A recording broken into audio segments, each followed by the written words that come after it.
بسم اللہ الرحمن الرحیم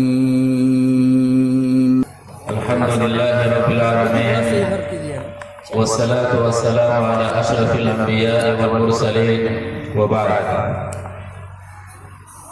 اعوذ باللہ من الشیطان الرجیم وقضى ربك الا تعبدوا الا اياه وبالوالدين احسانا اما يبلغن عندك الكبر احدهما او كلاهما فلا تقل لهما اف ولا تنهرهما وقل لهما قولا كريما واغفر لهما جناح الذل من الرحمة وقل رب ارحمهما كما ربياني صغيرا. معزز علماء کرام، دور دراز سے آئے ہوئے باوقار سامعین، پردہ نشین خواتین اسلام، رب کے بندوں کے ساتھ رشتے بہت ہی اہم موضوع ہے، بہت ہی وسیع موضوع ہے، اور یہ وہ موضوع ہے کہ اگر ایک نمازی صاحب ہیں، حاجی صاحب ہیں، تہجد گزار صاحب ہیں، اللہ سے ان کا رشتہ مضبوط ہے لیکن بندوں کے ساتھ ان کا رشتہ مضبوط نہیں ہے، تو ان کی نمازیں ضائع ہو سکتی ہیں قیامت کے دن، ان کے روزے ضائع ہو سکتے ہیں قیامت کے دن، ان کے صدقات و خیرات کی نیکیاں ضائع ہو سکتی ہیں قیامت کے دن.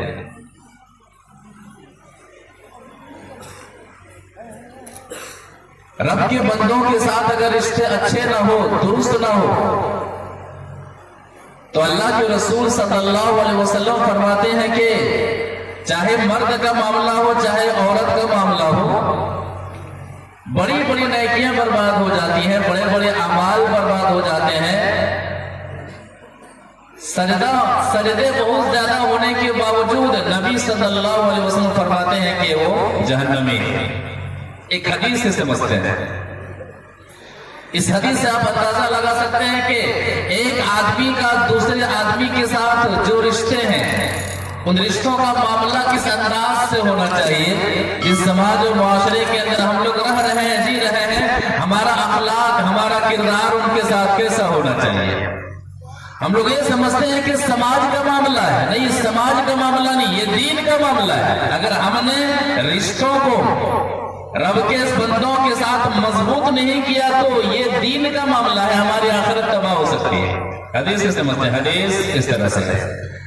وعن ابي هريره رضي الله تعالى عنه قال رجل يا رسول الله ان فلانه تذكر من كثرة صلاتها وصيامها وصدقتها غير انها تؤذي جيرانها بلسانها قال هي في النار. قيل فإن فلانة تذكر من قلة صيامها وصلاتها وصدقتها وأنها تصدق بالأثوار من الأقيت ولا تؤذي جيرانها بلسانها قال هي في الجنة. رواه أحمد في مسنده. مسند احمد کے اندر یہ حدیث موجود ہے.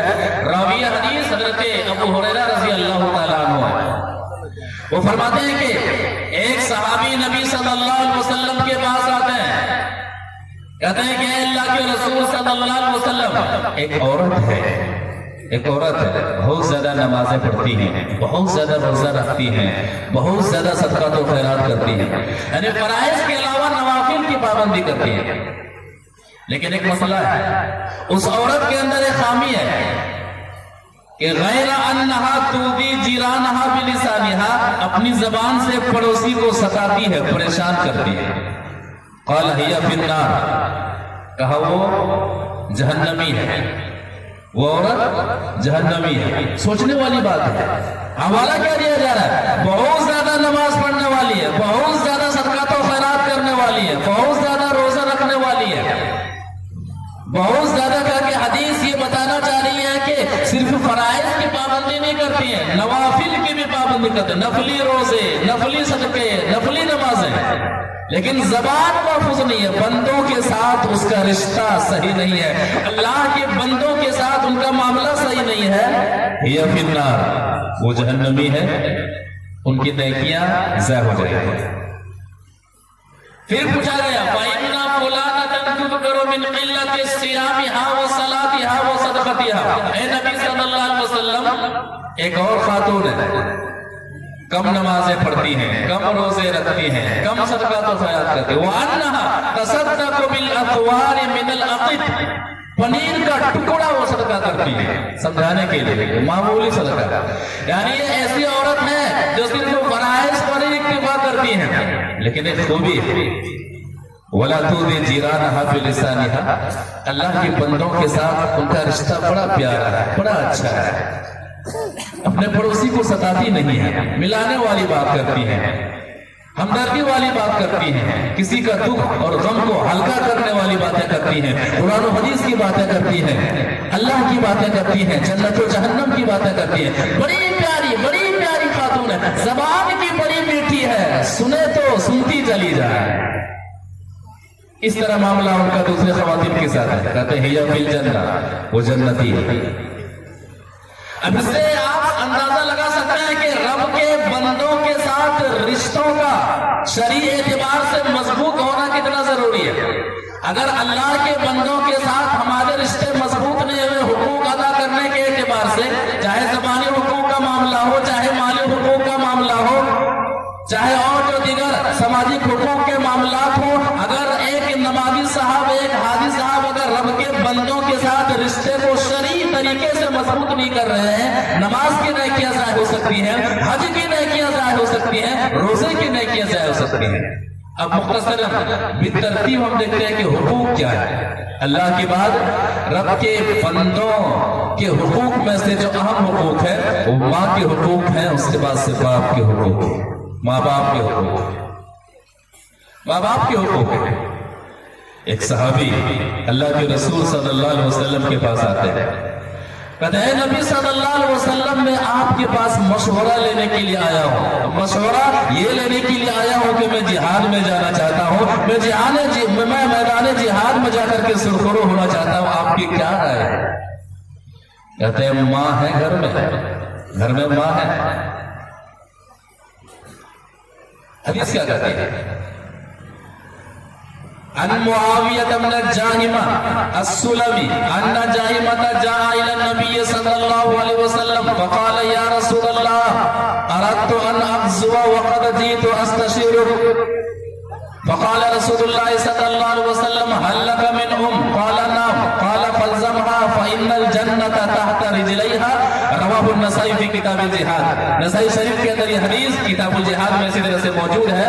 راوی حدیث جیسا کہ پتہ چلا حضرت معاویہ بن جاہمہ رضی اللہ تعالیٰ عنہ، وہ کہتے ہیں کہ حضرت جاہمہ رضی اللہ تعالیٰ عنہ نبی صلی اللہ علیہ وسلم کے پاس آتے ہیں. اے نبی صلی اللہ علیہ وسلم اردت ان اغزو وقد جئت استشیرک. میں جہاد میں جانا چاہتا ہوں، میں اعلاء کلمت اللہ کے لیے جہاد میں جانا چاہتا ہوں، میں مجاہد بننا چاہتا ہوں، میں میدان جہاد میں سر کٹانا چاہتا ہوں، جنت میں جانا چاہتا ہوں. نبی صلی اللہ علیہ وسلم نے کہا هل لك من ماں ہے گھر میں ماں ہے. ہم سب کے لیے سوال ہے، آپ کے گھر میں ماں ہے، ہمارے گھر میں ماں ہے، ہماری ماں کے ساتھ ہمارا معاملہ کیا ہوتا ہے؟ هل لك من کیا گھر میں ماں موجود ہے؟ نبی صلی اللہ علیہ وسلم کے سوال کا جواب ہاں میں دیتے ہیں کہ اے نبی صلی اللہ علیہ وسلم، ہاں گھر میں ماں موجود ہے. ماں کو میں گھر میں اکیلے چھوڑ کر کے میدان جہاد میں جانا چاہتا ہوں، آپ کے بعد سے مشورہ لینے کے لیے آیا ہوں. مت جاؤ، جہاد مت جاؤ، آپ کو جہاد فرض نہیں، جہاد مت جاؤ. فَالْزَمْهَا فَإِنَّ الْجَنَّةَ تَحْتَ رِجْلَيْهَا. گھر میں رہو، ماں کی خدمت کرو.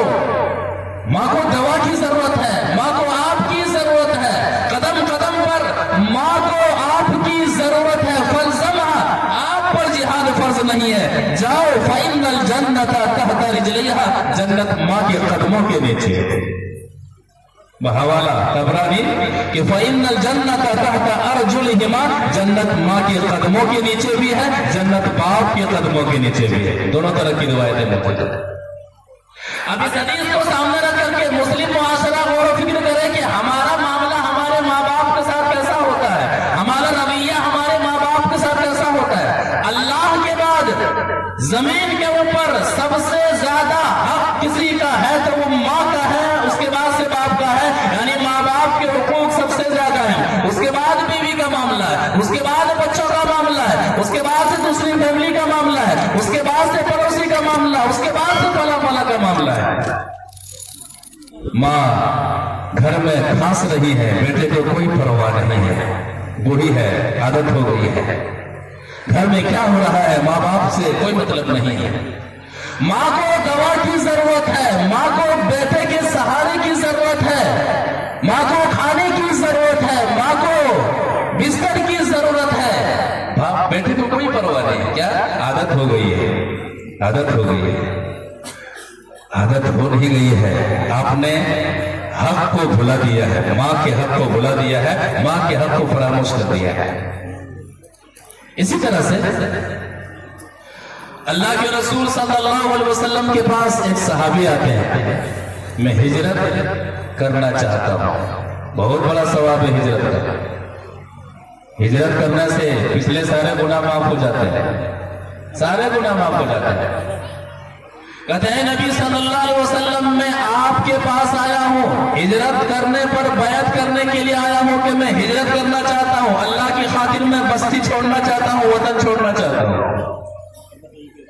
لیکن ایک غلط کام، جو کام کر کے نہیں آنا تھا وہ کر کے آئے تھے۔ معاملہ کیا ہے؟ حدیث سے سمجھتے ہیں۔ وعن عبد الله بن عمرو بن العاص رضي الله تعالى عنه قال جاء رجل الى النبي صلى الله عليه وسلم فقال يا رسول الله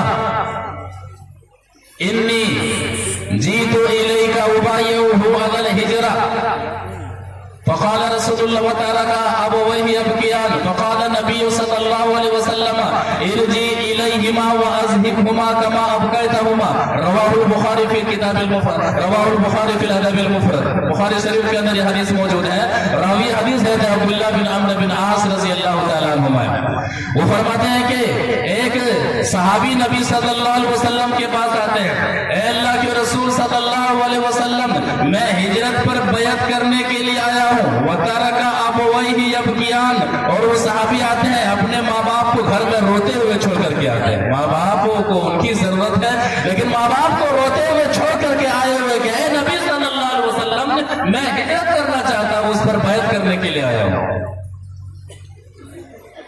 کہا نہیں، ارجع الیہما، گھر لوٹ جاؤ، واذہبہما کما ابقیتہما، جس طرح سے آتے ہوئے آپ نے ماں باپ کو رلایا ہے، جا اور اپنے ماں باپ کو ہنسا، اپنے ماں باپ کو راضی کر، اپنے ماں باپ کو خوش کر کہ میرے والدین میں ہجرت نہیں کرنے جا رہا ہوں، میں آپ کی خدمت کے لیے ہر وقت موجود ہوں، میں آپ کی خدمت کے لیے ہمہ وقت آپ کے پاس ہوں۔ غور کرنے والی بات ہے، ہجرت یہ دینی مسئلہ ہے، جہاد یہ دینی مسئلہ ہے، لیکن اگر ماں باپ کو آپ کی ضرورت ہے تو اسلام کہتا ہے کہ آپ ہجرت نہ کریں، اسلام کہتا ہے کہ آپ جہاد نہ کریں، آپ کو جہاد میں جانا آپ کے لیے فرض نہیں، آپ کو جہاد فرض نہیں ہے۔ اب ہمارے معاشرے اور سماج کے اندر کتنے ہمارے ایسے بھائی ہیں جن کا معاملہ دنیا معاملہ ہوتا ہے، دنیاوی معاملہ ہوتا ہے، دنیاوی مسئلہ ہوتا ہے، اور تھوڑی سی باتوں پر ماں باپ کو چھوڑ دیتے ہیں، ماں باپ کو نکار دیتے ہیں۔ دیکھا یہ بھی گیا ہے، کئی بچے ہیں، کوئی شخص اپنی ماں کو اپنے گھر رکھنے کے لیے تیار نہیں ہے، کوئی شخص اپنے باپ کو اپنے گھر میں رکھنے کے لیے تیار نہیں ہے۔ بڑی بدنصیبی کی بات ہے، کیا ہم 10 دن کھلائیں گے، 10 دن آپ کھلائیے گا، 10 دن آپ کھلائیے گا۔ سماج میں ایسا دیکھا گیا اگر 10 دن ہو گیا ہے، 11واں دن اگر ہو گیا ہے تو وہ شخص اس لیے کھانا نہیں بناتا ہے، اپنی ماں کو کھانا نہیں دیتا ہے کہ آج یہ میری باری نہیں ہے، میرے بھائی کی باری ہے، لہذا میری ماں کہاں کھائے میں نہیں جانتا ہوں، میرے باپ کہاں کھائے نہیں جانتا ہوں۔ اس سے بڑی بدنصیبی کیا ہو سکتی ہے؟ اس سے بڑی بدنصیبی کیا ہو سکتی ہے؟ حضرت ابو بردہ رضی اللہ تعالیٰ عنہ فرماتے ہیں، امام بخاری رحمہ اللہ نے الادب المفرد کے اندر اس یہ واقعہ نقل کیا ہے، کہتے ہیں کہ میں عبداللہ بن عمر رضی اللہ تعالیٰ عنہما کے ساتھ تھا، وَرَجُلٌ يَمَانِيٌّ يَطُوفُ بِالْبَيْتِ حَمَلَ أُمَّهُ وَرَاءَ ظَهْرِهِ، یمن سے ایک شخص اپنی ماں کو لائے ہیں طواف کروانے کے لیے، مکہ لائے ہوئے، اور کیسے لائے ہیں؟ کندھے پر بٹھا کر کے لائے ہیں۔ ماں چل نہیں سکتی ہے، ماں خود سے چل کر کے طواف نہیں کر سکتی ہے۔ یمن سے آنے والا شخص اپنی ماں کو اپنے کندھے پر بٹھا کر کے طواف کرواتے ہیں، خانہ کعبہ کے ارکان کی تکمیل کرواتے ہیں۔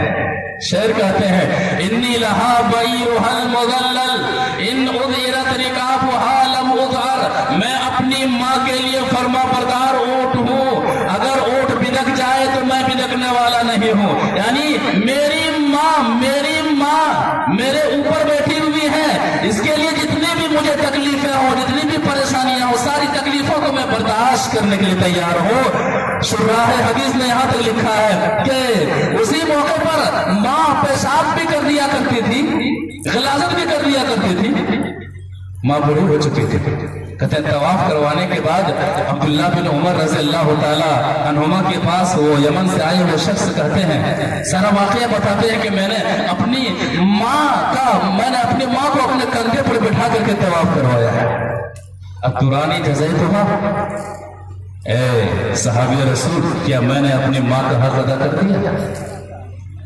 میں نے اف تک بھی نہیں کہا ہے، کیا میں نے اپنی ماں کا حق ادا کر دیا؟ کہا لا ولا بزفرۃ واحدہ، تیری پیدائش کے وقت تیری ماں نے جو پہلی چیخ نکالی تھی ابھی اس کا حق ادا نہیں ہوا، ابھی اس کا حق ادا نہیں ہوا۔ ہمارا معاملہ کیا ہوتا ہے؟ ماں کے ساتھ ہمارا تعلق نہیں، ہم نہیں کھلائیں گے، ہم نہیں پلائیں گے، والدین ہمارے صرف نہیں ہیں، آپ کے بھی ہیں۔ میرے بھائیوں، اس تعلق سے غور و فکر کرنے کی ضرورت ہے۔ قرآن مجید کے اندر اللہ تبارک و تعالیٰ نے سورہ اسراء آیت نمبر 23 اور 24 کے اندر 5 حقوق بیان کیے، 5 باتوں کا تذکرہ کیا، اور ان 5 باتوں میں حوالہ یہ دیا گیا ہے کہ آپ جب کسی لائق نہیں تھے، آپ جب کمزور تھے، آپ جب خود سے کھا نہیں سکتے تھے، اس وقت آپ کے والدین طاقتور تھے، ان کے جذبے جوان تھے، ان کی ہڈیاں جوان تھی، انہوں نے آپ کو بڑے لاڈ سے پالا ہے، بڑی محبت سے انہوں نے تمہاری پرورش کی ہے۔ آج تم مضبوط ہو گئے ہو، تمہارے والدین کمزور ہو گئے ہیں، ان کا اسی طرح سے خیال رکھنا۔